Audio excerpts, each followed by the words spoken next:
la grande tribulation pour continuer dans leur maturité avant ma seconde venue. Ce jour approche à grands pas, et beaucoup ne comprennent pas la séparation qui sera faite, comme cela a été prédit dans ma parole. Dans ma parole, vous lisez 3 des 7 fêtes en Israël qui représentent spirituellement 3 groupes de personnes sur terre. Les fêtes sont la Pâque, la Pentecôte et les tabernacles. Je vais vous montrer comment ces fêtes et ce qu'elles dépeignent et illustrent parallèlement différents niveaux de maturité spirituelle chez les élus, ce qui peut aussi être dit de mon peuple.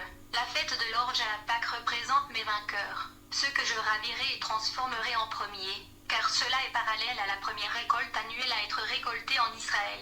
Cette récolte d'orge, ou groupe de vainqueurs a acquis la maturité nécessaire pour être préparé pour la première résurrection. Le corps principal de l'Église ne développera cette maturité que plus tard. Le vent, où mon Saint-Esprit souffle sur les vainqueurs, et la paille, le péché dans leur vie, est immédiatement exposé et repenti, permettant à ce groupe de mûrir avant le deuxième groupe qui est le blé, qui est l'Église qui restera. Les vainqueurs sont extrêmement sensibles au mouvement de mon esprit et ont appris à entendre clairement la voix de leur berger.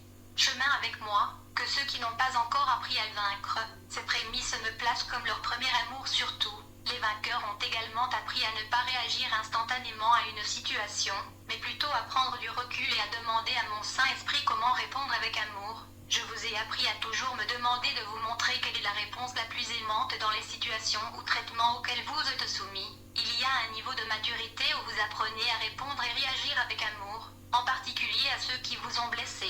Ce qui compte, c'est votre réaction. J'enseigne dans ma parole que tu ne dois pas réagir avec des fruits de la chair, mais plutôt répondre dans le fruit de l'esprit. Les vainqueurs sont le plus souvent très conscients de leurs pensées, paroles et actions et s'efforcent d'avoir une réponse fructueuse qui me reflète. Cela diffère de ceux qui continuent avec des conflits, de l'envie, des commérages, des paroles d'idoles et des conversations. Et ceux qui ne sont pas sensibles à mon Saint-Esprit, j'enseigne que s'engager dans les choses de la chair et du monde est un péché qui produit la mort lorsqu'on ne se repent pas, et je vous ai appelé à sortir du monde et à vous séparer, et être mis à part. Il y a plusieurs références dans ma parole pour les vainqueurs. Ils sont connus comme mes prémices, fils de Dieu, 144 000, mes élus, mes héritiers, et ceux qui sont les vierges sages qui ont atteint l'huile supplémentaire dont j'ai besoin afin de se qualifier pour la première transformation.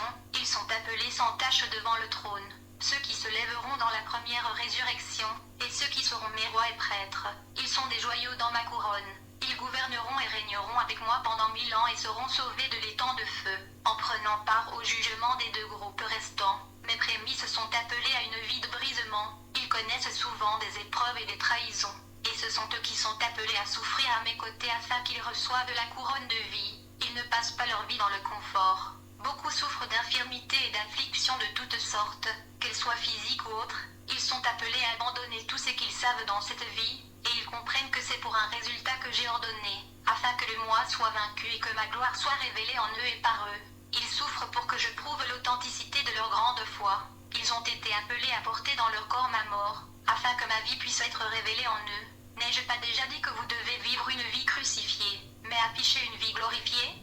Je suis les prémices de ceux qui ont dormi. Ainsi sont aussi mes vainqueurs de la première résurrection, les prémices des autres à venir. Tout comme je n'avais aucune réputation, mes prémices ne sont pas très estimées ici sur terre. Ils ne viennent pas pour se faire des amis et ne sont le plus souvent pas acceptés par le monde et les autres. Ils sont venus sauver les âmes par leur exemple et démonstration de moi pleinement vivant et se manifestant en eux. Leur voyage est un voyage d'isolement dans le désert, et plusieurs fois, ils vivent comme des parias, des marginaux et des solitaires. Parce que le monde ne les aime pas et les comprend mal, c'est parce qu'ils sont pas de ce monde, comme je n'étais pas de ce monde. Ce n'est pas notre maison. Je les ai séparés d'abord afin qu'ils soient formés pour conduire dans la plus grande et plus grande moisson. Il y a un temps ordonné pour ma première venue en tant que mariée pour mon épouse.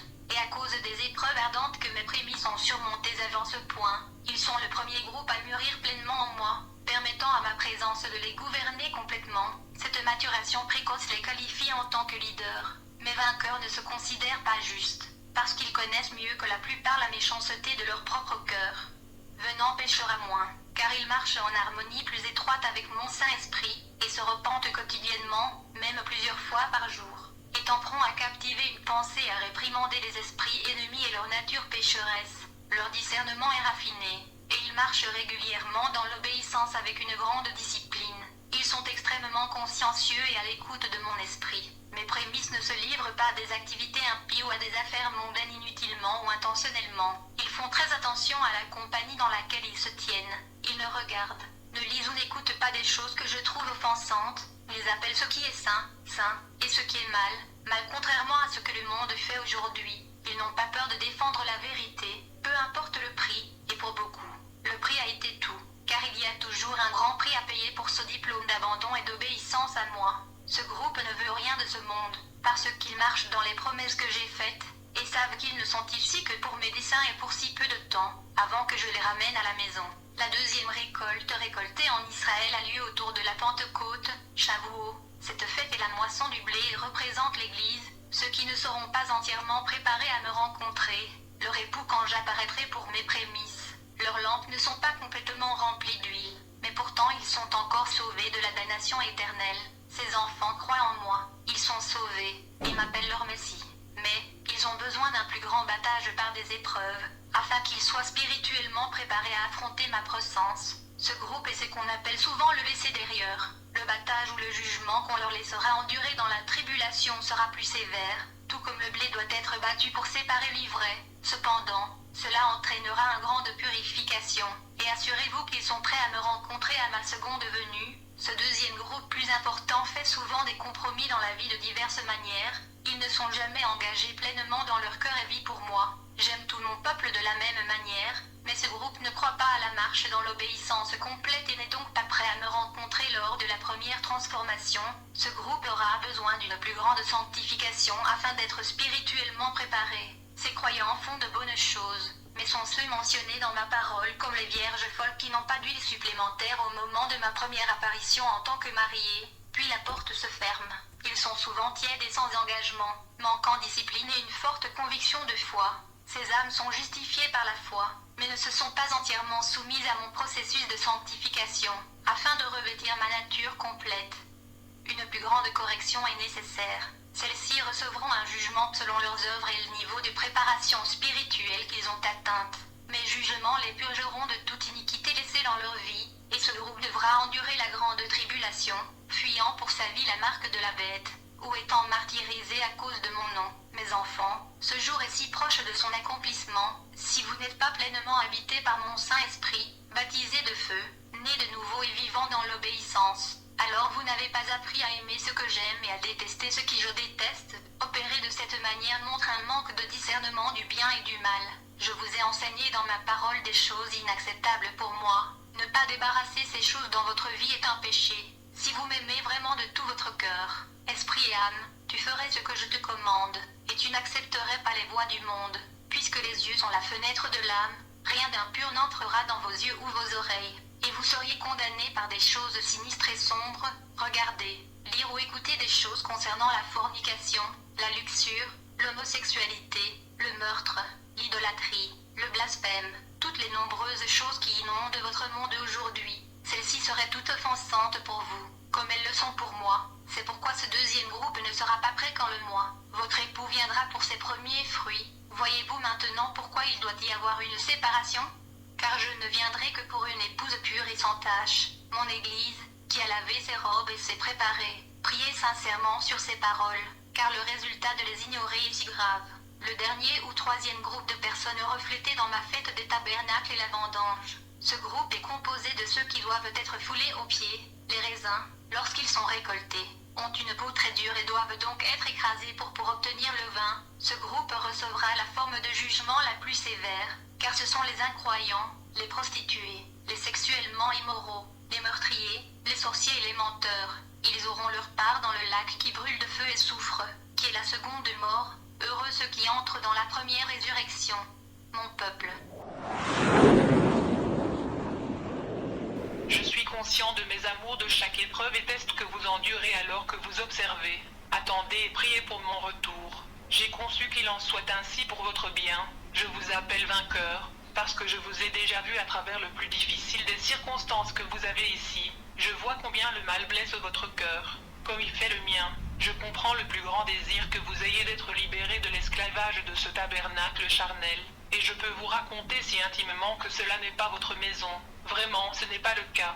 Vous appartenez au royaume éternel en tant qu'héritier, fils et filles, parce que vous êtes fidèles et obéissants. Mes promesses sont sûres et vraies, et je suis toujours fidèle. Continuez à vous tenir sur la solide vérité de ma parole, de qui je suis, sachant sans aucun doute qu'un plus grand travail est accompli que tout ce que vous pouvez imaginer, alors que vous attendez et que vous souffrez ici dans cette vie. Comment peut-on me connaître intimement sans avoir besoin de crier du plus profond de votre être pour moi? Je détiens toutes les réponses et ton obéissance dans l'humilité est la clé. Je suis l'échelle et la porte est la clé. Le seul chemin, la vérité et la vie. Personne n'entre dans mon royaume que par moi. J'ai frayé un chemin où il n'y avait pas moyen. Je suis sur le point de me révéler d'une manière jamais connue de l'homme auparavant, et chaque âme tremblera devant ma présence soudaine collectivement. La vérité se tenant devant eux, incarnée par la mienne. Mon reste exécutera mon dessein parfait comme cela n'a jamais été fait auparavant, et les illusions de l'ennemi s'effondreront instantanément. Aucune excuse ne sera acceptée ce jour-là, car tout sera transparent. La plus grande récolte de mon épouse s'écoulera des églises et des religions créées par l'homme, des institutions d'enseignement supérieur. Ils fuiront tout l'endoctrinement et la programmation qui ont eu lieu depuis si longtemps maintenant, alors que ma vérité se déverse dans une grande mesure. Ma miséricorde en sauvera beaucoup. Même si une brève période de grand jugement et de persécution est menée, ce temps est sur vous mon peuple. Les avertissements ont cessé comme vous le savez, et ceux qui ne se sont pas repentis resteront dans ce groupe pour être jugés une fois de plus. Je me rends compte à quel point mon armée a désespérément besoin de force, de conseils et de guérison. Je vous assure, je connais chaque détail, et mon plan est parfait. Ma grâce est suffisante et ma force est rendue parfaite dans la faiblesse. Votre temps est venu et tout le ciel fête votre retour à la maison. Prenez garde de ne pas désespérer. Ne vous découragez pas, car mon amour pour vous abonde et je vous tiens dans ma paume. Gardez vos yeux vers le ciel et ne vous déplacez dans aucune direction sans mon conseil exprès de faites-le. Veillez, écoutez et priez sans cesse. Me voici, mes amours, je viens,